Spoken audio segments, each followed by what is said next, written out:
Hi guys, and welcome back to my channel. Today I'm going to be talking about the true crime murder of Heather Tell. She was a 17-year-old girl that lived in Tamworth, Staffordshire, England. So just a little bit of background on Tamworth. There hadn't actually been any murders since the 70s, so people were quite relaxed with allowing their children to walk to school, for example, on their own, because, well, it was a pretty safe area to live in. I'd just like to give my normal disclaimer. I don't mean anything by what I'm going to say in this video. It's just being collated from the internet and I've done it for educational purposes.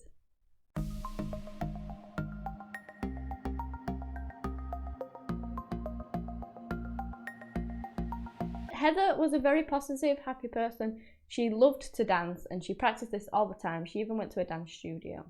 And she was actually studying it in college, which one day she hoped to make a profession out of it.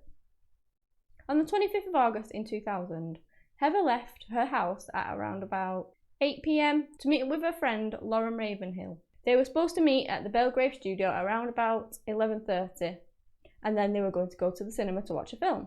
Like I said, she went to this dance studio, so obviously her parents allowed her to do this all the time. She'd done it many times before and nothing ever happened. Lauren waited and waited outside the studio for Heather to turn up, but she never did. She called Heather's phone and didn't get an answer, so her next step was maybe she didn't want to go anymore, maybe she'd stayed home. Who knows? So she rang her home phone and her father actually picked up Peter. Peter said this was strange because she'd set off a while ago. She should have been there by now. And Peter was in fact going to take Heather to the cinema that day, but something actually came up at home which meant he had to stay in and he couldn't actually take her, which is why she ended up walking. But again, she'd done it many times before, never had any issues. They obviously got worried. This wasn't like Heather at all. If she was going to be late to something, she would usually tell you, let you know that she was going to be late. She'd ring you. She always did that, so it was really out of character if she was running late somewhere for her to not have rung. So when their attempts at contacting her failed, they decided to go out and look for her. So they took the route that she would have walked to go to the dance studio, which obviously she never made it to. More of her family members joined this search, but they didn't find Heather. After about an hour of searching at around 10 p.m, they realised that they needed more help than they had gotten and they were going to go to the police. It was getting dark and they couldn't find her. So the police came out, they obviously gathered pictures, etc., found out what she was doing, found out the route she was taking, and they went out to search for Heather. They took officers, family members, extended family members, members of the public. Everyone tried helping to find her. And because she was a minor that was missing, they did bring out all the stops straight away. They brought out dogs immediately to help with the search for this 17-year-old girl. Now, along Heather's route that she would have taken to get to the studio, she usually cut through Belgrave Park.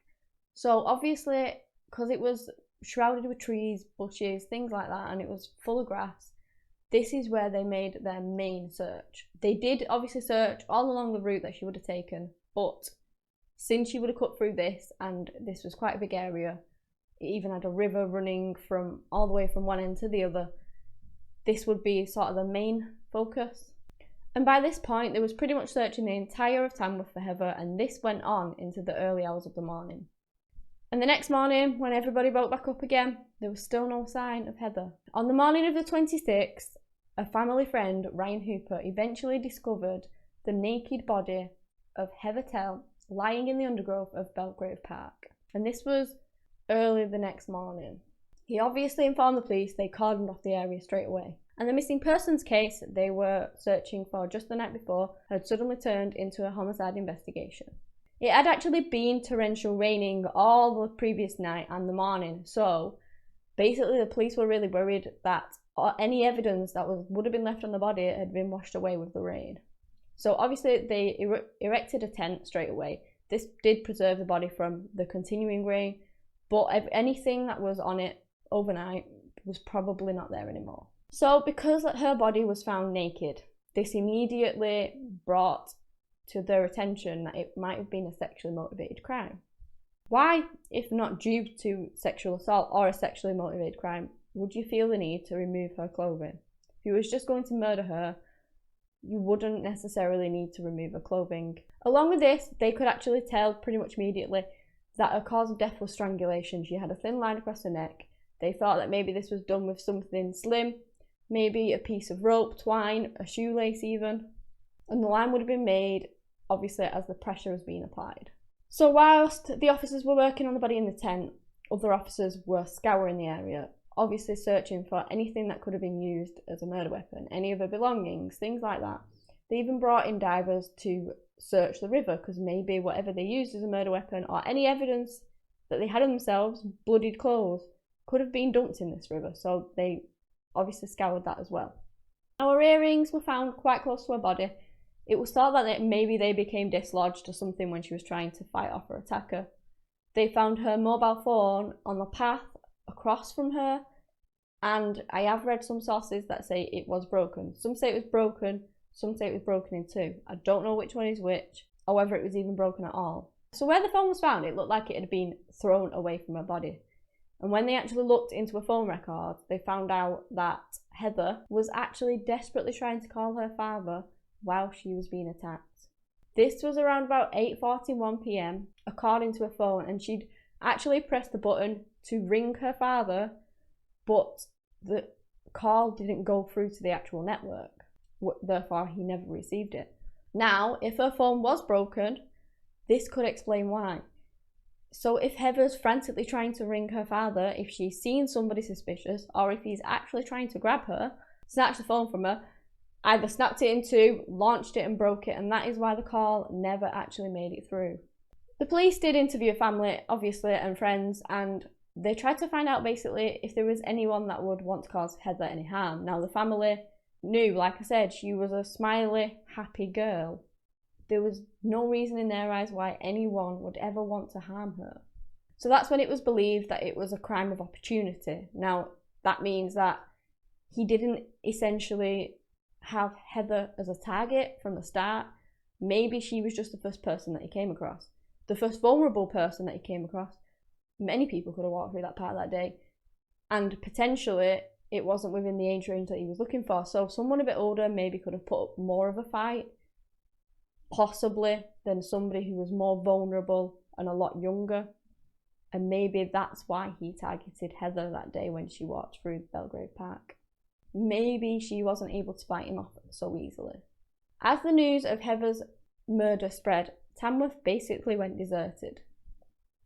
People, obviously terrified, locked up the kids, they stayed inside, and if they did go out, they would go out in pairs, or they would never make sure that their children were alone, because they was that scared that this could happen again. Obviously, they hadn't caught him yet.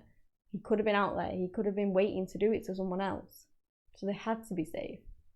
Police did believe that the killer was actually somebody local to the park. So this park was kind of very well known to locals, but not so much anyone outside of it kind of thing. And this killer knew where he could hide a body, where he could actually manage to get somebody without being seen and then murder them and then hide the body. He obviously knew this park. The police didn't really have any leads as to who would want to hurt Heather, so they did a really heavy media campaign. But obviously that would take some time for some calls to start coming in. So in the meantime, they decided to look back to other crimes that were committed in the area. So usually criminals don't really start murder.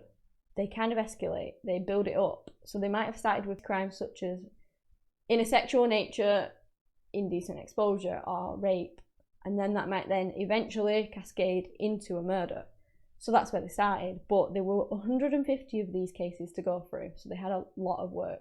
Now, the strange thing was that when Heather's autopsy came back, it showed that she hadn't actually been raped. Not in the sense what you think of it. Obviously, there are different ways that somebody could sexually assault someone without actually raping them, in a sense. But she hadn't actually been raped, even though the crime scene did point towards that. So now that doesn't mean that it wasn't a sexually motivated attack. Just because she wasn't raped, obviously she was naked, maybe that coupled with the murder, that was what he got his kicks out of. You know, it doesn't necessarily mean that he had to rape her to have gotten that satisfaction. Also, he could have actually planned on raping her, but maybe he got scared. Maybe he killed her initially too quickly, then obviously got scared and ran. Or maybe he was gonna rape her body after he killed her, but then he heard something. Anything basically could have happened. Or maybe he wasn't planning on raping her at all, and what he'd done was satisfaction enough for him. Heather's underwear was actually found close to her body, and the police had hoped that this would contain some DNA, something like that, to actually lead them to a killer.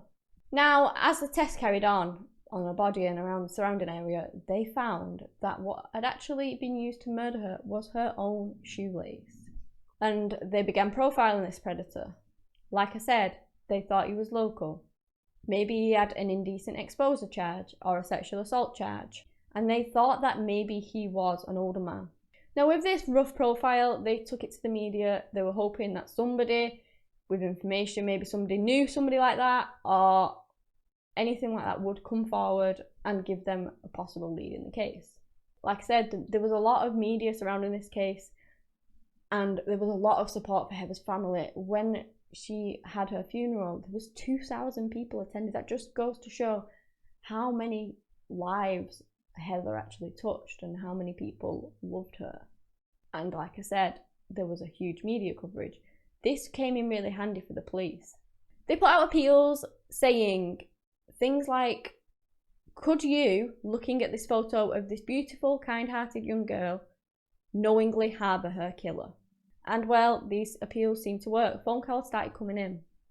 One of the first leads came from a young man called Johannes Prins, and he was actually riding his bike through that park on the night of her murder. He was going to a friend's house, and he stated that he had seen this strange man, mid-30s or 40s, hanging around the park. And as he drove into the park, he saw this middle-aged man hiding in a bush. Now obviously this does sound strange, but possibly he could have been maybe looking for something. Maybe he dropped something in that bush and he was actually searching for it. Now the even more strange thing comes when he carries on driving, he gets closer, and the man actually hides his face to obscure his image from Johannes's view. Now, Johannes didn't really think too much of it. He didn't know that any crimes had been committed in the area, so he just thought it was some guy being weird in a bush. This guy was clearly hiding, concealing his face was so very suspicious. Anyway, Johannes stayed at his friend for around about an hour and then began his cycle back.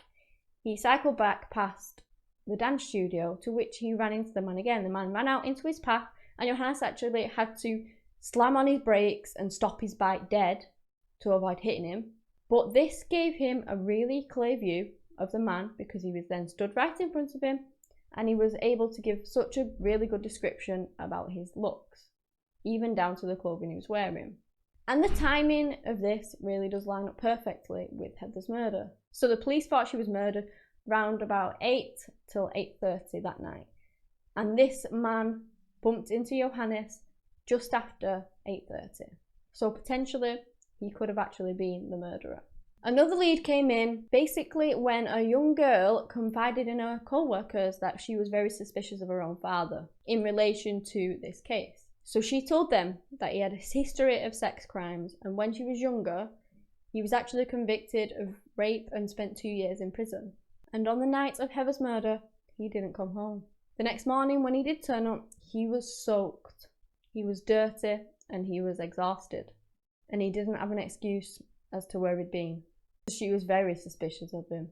Now obviously this was a father. She was frightened to death, she was in turmoil. She didn't know whether he'd done it for certain, and she didn't want to risk probably the relationship with the father if he hadn't done it. So this is why she confided in a co-mate. So her co-workers realised that obviously this information was too important, so they informed the police instead, because they couldn't hide such information. Not that I'm saying she wanted to hide it, just the fact that it might risk her relationship with the father. She was just scared. This girl was Lindsay Chidgett, and she was accusing her 45-year-old father, Michael Chidgett, a coach driver from Tamworth. The police, obviously with this tip, began looking into his criminal history, and they found a lot more than his daughter knew of. He had a long history of sex crimes, mainly from when he was a lot younger. And from his record, he appeared to have not done anything criminal in around about 17 years. Michael had 10 indecent exposure convictions dating back to the 1970s. He had been jailed for the attempted rape and made a series of indecent phone calls in the days leading up to Heather's death. Obviously, his main charge was the attempted rape, which he served time for. And this was, like I said, around about 17 years ago. So as he was driving along, he noticed a woman that had broken down, and he offered to help. She was vulnerable, she was desperate, so she accepted his help. He then took advantage of this. He attacked her and tried to rape her, but she did manage to fight him off. And he went back to his car and ran away, but not before she actually managed to get down his license plate. He did serve 2 years for this, and after that there was seemingly nothing on his record. And this was just before the sex offenders register actually came into existence, so Michael's name was never entered onto it. Now maybe the time spent in jail did deter him from committing any more crimes, or maybe he simply just wasn't caught for them. And anything after what was on his record that he may have done or may not have done, we just don't know. The police questioned Michael. He denied it. They let him go. They didn't have enough evidence to charge him at this time. So the police really thought that the best bet would be any DNA evidence that they could get off her body, off her underwear, off her phone, anything like that.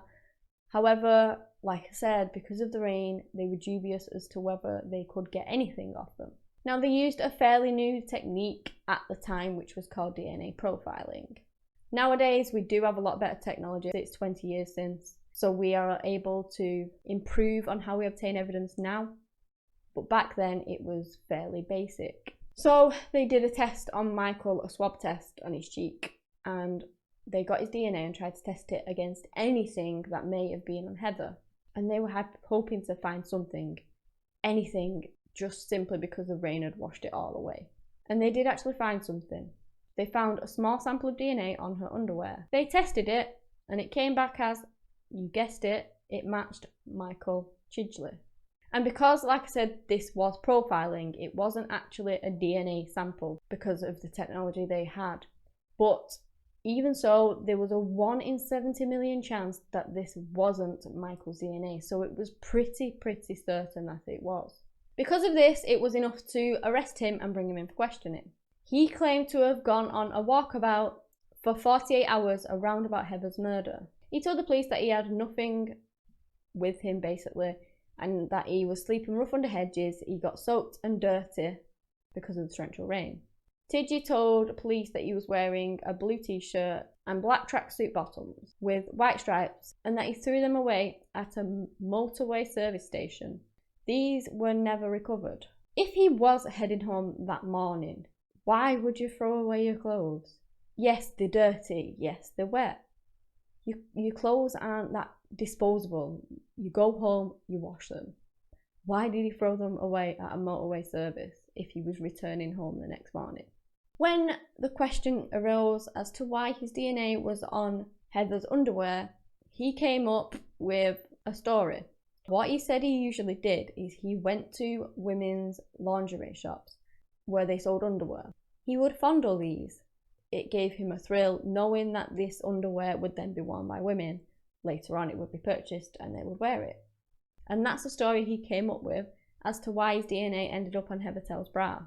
So even though this does sound quite ridiculous to the police, they obviously have to follow through with everything.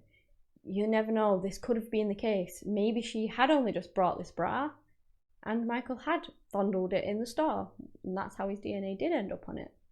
So what they did is they brought in a kind of representative from the company of the bras manufacturers and the stores. This representative came in. He would be able to tell if the bra was brand new, which then would support Michael's story. However, when he did come in, they noticed that the stitching was kind of fraying a little bit. The bra had been washed a few times, a dozen times, and it was generally a lot older, so Michael's story didn't hold up. If the bra had been washed a few times, any DNA Michael could have left in the store would have been washed away a long time ago. At this point, they had quite a solid case against Michael, but to solidify it a bit more, they brought in Johannes Prince. He was the guy that had seen the strange man acting weird in the bushes, covering his face, hiding his identity. So what they did is they put him up for an identity parade. They obviously got in a few different guys that looked similar, and when Johannes came in, He said that with certainty, without a doubt in his mind, that was Michael, and this just solidified the case against him. The case went to trial around a year later. Michael said in court that he had a tendency to walk up and down the canal when he was depressed, and that on the night Heather was murdered, he'd slept in some bushes close to the bridge near Old Tamworth Road, and this was about 3 miles away from the murder scene. He had apparently been reluctant to go home because of threats of a row with his wife over money issues. The jury came back after deliberation with an 11-1 verdict that Michael Chidgey was guilty of the murder of Heather Tell at Stafford Crown Court in December 2001. After reaching their verdict, the panel of 8 women and 4 men listened in horror to the killer's catalogue of previous sex offences. Heather's friends packed into the Crown Court public gallery, wearing sprigs of heather in memory of their friend, and they cheered and clapped when the jury foreman announced the verdict. Judge Mr. Justice Poole said that Chidgey was ruthless and had acted purely for his own gratification. He was sentenced to life in prison as the judge deemed him a danger to women that must never be free. Detective Superintendent Peter Hall said at the time, Michael Chidgey was pure evil and the public had to be protected from him. I cannot imagine a time when he will not be a danger. Heather's only contribution to her fate was to be a pretty young girl in a public park on a summer evening. She was a complete innocent, and for that, her life was snuffed out. I think what happened to poor Heather while she was trying to have fun and enjoy a night out with a friend, going to watch a film like any of us would do, was just so tragic. Heather wasn't actually far off a big celebration for her 18th birthday. Now this is a big deal in England, and you usually have a massive party or something like that, and her and her friends had been planning a shopping trip to London. They'd been really looking forward to it. Heather never got to celebrate her 18th birthday that she had been looking forward to for months. Instead, that was taken away from her by a monster that decided she would be his target on that fateful night. Anyway guys, that's all I have on the case of Heather Tell. Thank you so much for watching, and until next time, bye!